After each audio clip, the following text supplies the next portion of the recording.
হয়েছে তাদের একটাই দাবি, যে নমিনেশন দেওয়া হয়েছে এই নমিনেশনকে 2500-এর বিএনপি নেতা কর্মীরা কেউ মানে না।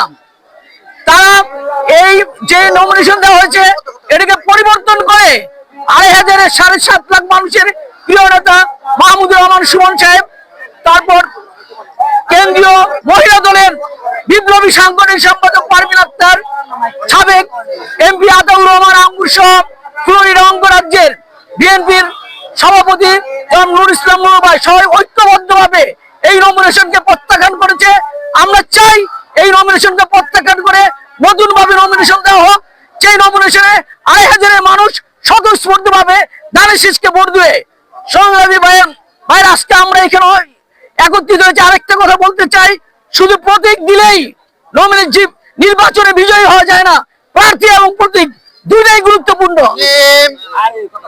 আজকে 2500 থানার 7.5 লক্ষ লোকের প্রতিনিধিত্ব করার জন্য এখানে সমবেত হয়েছে পারভিন আপা, আঙ্গুর সাহেব, সুমন সাহেব এবং নূর ভাইয়ের লোকজন।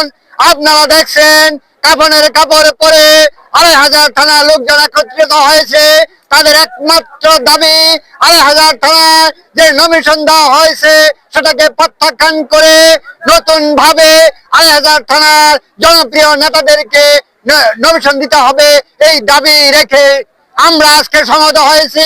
আমরা আশা করব বিএনপির নীতি নির্ধারকরা আমাদের এই নমিনেশন 2500 থানার নমিনেশনকে বিবেচনা করে আমাদের 2500 থানার 7.5 লক্ষ লোকের মনের মতো করে একজন নমিনেশনকে দিবেন, এই প্রত্যাশা ব্যক্ত করে আমি আমার বক্তব্য শেষ করছি।